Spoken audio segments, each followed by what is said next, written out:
He's Davos Seaworth, Liam Cunningham. Give it up for Liam. Melisandre, Carice Van Houten. Marguerite Tyrell, Natalie Dormer.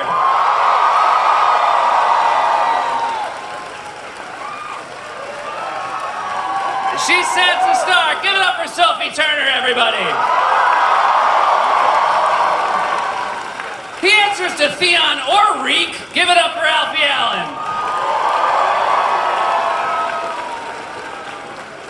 He's one of the directors of Game of Thrones. He directed episodes 9 and 10 this year. Please welcome David Nutter, everybody.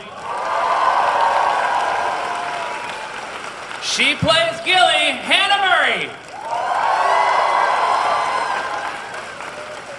He's Samwell Tarly. Please welcome John Bradley, everybody. Arya Stark, Maisie Williams is in the house.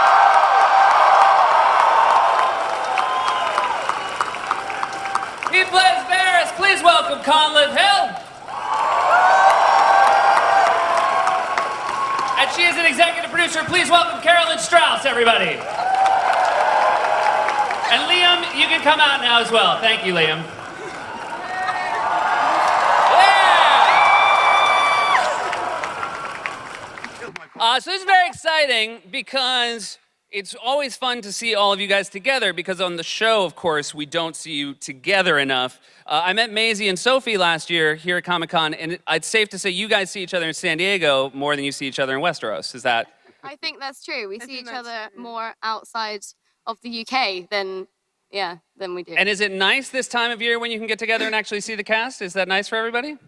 Yes, sir. It is? Does anybody want to say otherwise? Does anybody want to say that they prefer it more when they're separate?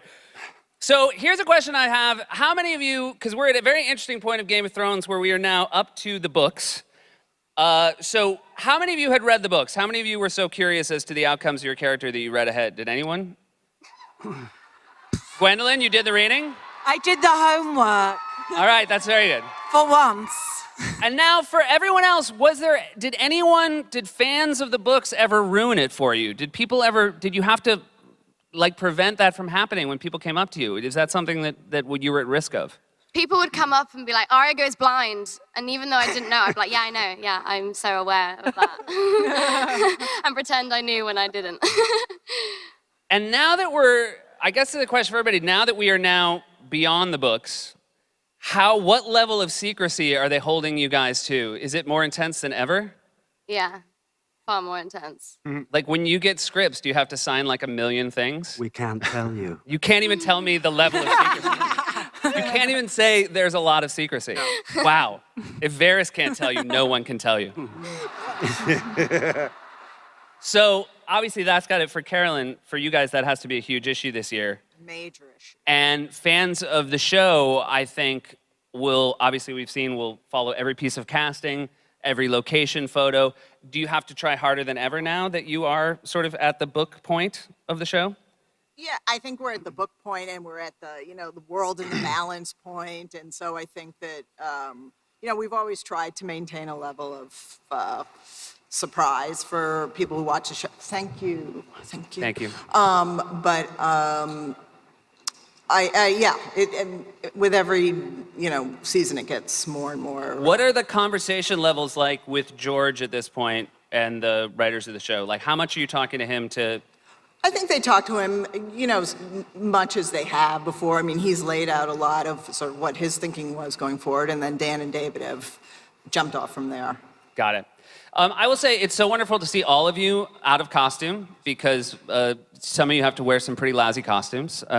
You guys just wear sacks, basically, at the ball. So it's great. But Alfie...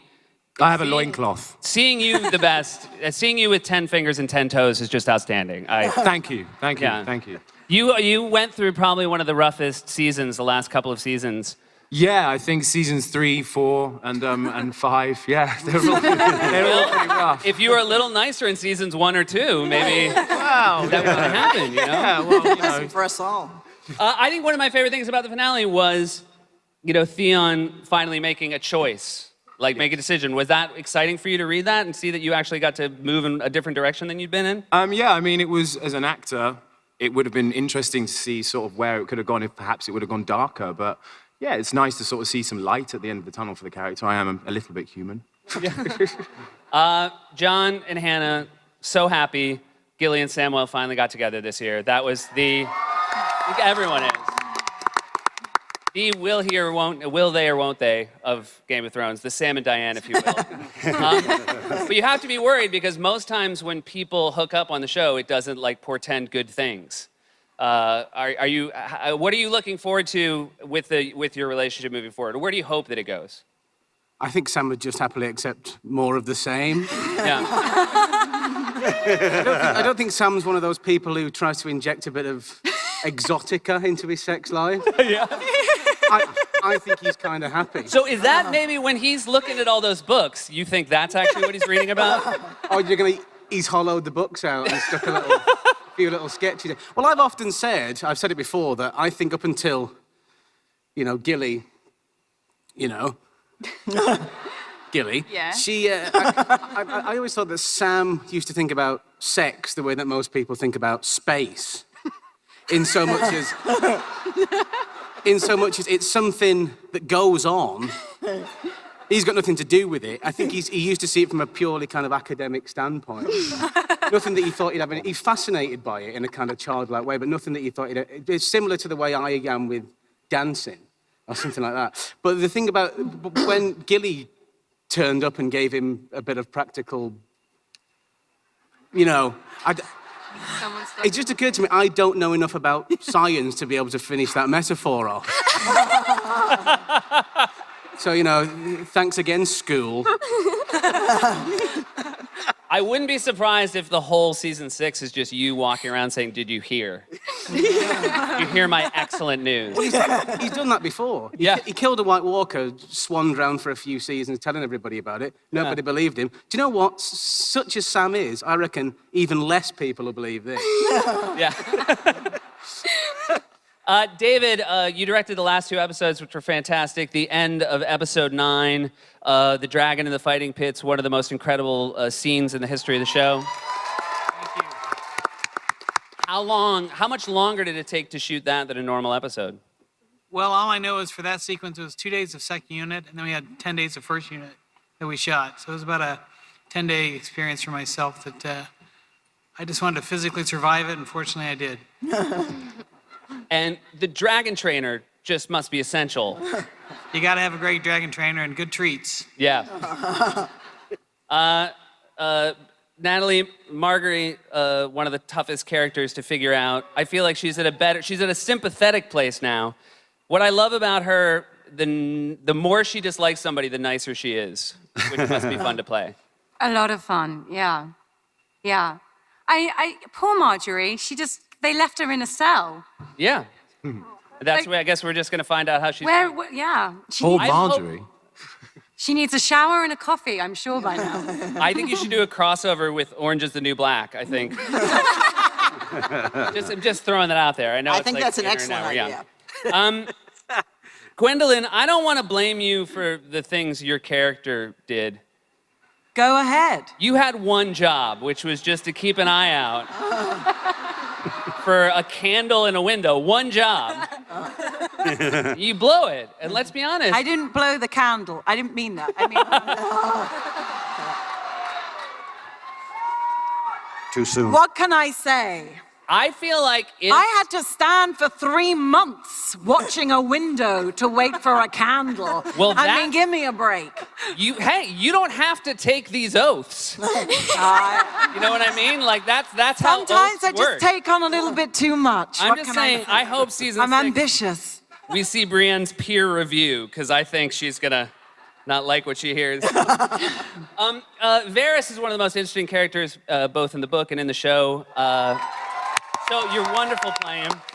I so enjoyed you this season with Peter. You guys are a great team. when you're sort of playing, because it's very hard to even know reading the books, is Varys a very good person or is Varys a very bad person? Is Varys looking out for himself? What are you, not knowing fully, because we don't really know, like, what are you rooting for in Varys as you play him? Like, what do you hope is his core? Good, ultimately. But it's one of the reasons I didn't read the books is because you can only play the moment. You can't play knowledge. You can't play, I know what's going to happen next, or, you know. So you just play the moment, and then that takes the responsibility off you if you're just playing the scene. I think we could all use a Varys in our lives, I think. Yeah. He's made me a lot of money. Yeah, there you go. That's the way to look at it. Liam, we'll say, I mean, look, we don't really know. Stannis wasn't on camera, as you guys do a really nice job. You kill a lot of people right off camera. I really appreciate that. Gives us something to talk about online. I'm very happy for Davos, because I think, I gotta be honest, I don't... You're happy for Davos? I'm happy for Davos because I think with Stannis out of the way, you could lighten up a little bit. I don't think he was a great friend for you. And I'm just looking for, I want to see Davos smile a little bit more. And I think getting Stannis out of the way will be good. I don't think that's going to happen. Yeah. Especially when he finds out what that did. Yeah.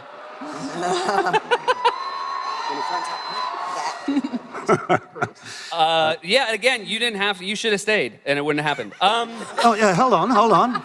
I tried. I did try. I think these people will back me up here. Did I try? Yeah. The people have spoken. I thank you. Good night. Carice, it's Yes. a living to have you here. This is, give it up for Carice. True story, I know I've told this before. Carice and I have known each other for almost 20 years. Oh, here we go. And Carice, when Carice was auditioning for this, she called me because she knew that I would be the kind of person who would have read these books and asked me if I thought it was a good part. And I told you it was, right? Thank you, Seth. You're welcome, and that's all I've been waiting for. Just Just a little thank you. one of the scenes that Liam just referred to, one of the toughest scenes I think for everybody to watch this year, was the burning scene with Shireen. Was that I assume for everyone here, there has to be a great level of levity meeting you all backstage. Obviously, you are not as dark as the characters you play. Was that a hard scene to shoot, though? I mean, was there levity on set on a day like that? Great fun. Not at all. Not a levity kind of a situation. It was a tough weather, tough setting, and everyone really needed to feel what was going to happen to this young girl.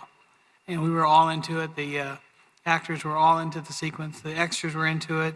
And it was just an amazingly powerful moment that I think turned out just right. It was a very powerful scene. This year, there seemed to be, a couple of times where the audience thought things were rougher than they were even used to. And in a place, when you spend a lot of time in Westeros, it seems weird that you would be ever caught off guard. Were you surprised by that feedback from the audience?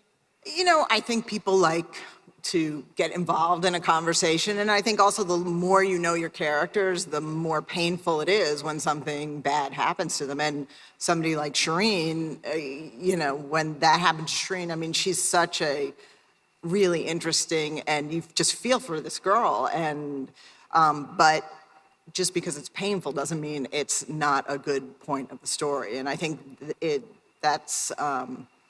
wasn't done because of the pain, but it was done in spite of the pain, I think. Now, every time, most times, obviously, a character dies on the show, you've always been able to blame it on the author, George R.R. Martin. You say to actors, look, this was in the book, there was nothing we could do. Now that you're a little bit ahead, do you feel like people are lobbying you more? We're still gonna blame him. Okay, you're still gonna blame him, that's good. Well, the Sophie and Maisie, I would just say, it's very hard for a Stark in Westeros, as we know.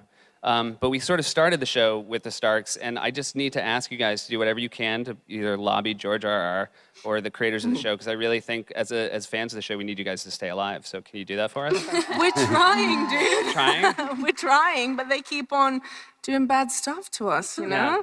I don't know what I it don't is. know how I don't Arya's know what gonna. it is about the Starks, man. They just hate us. I don't know how Arya's gonna do without her eyes in the new season, but Yeah. I'll try. All right, good.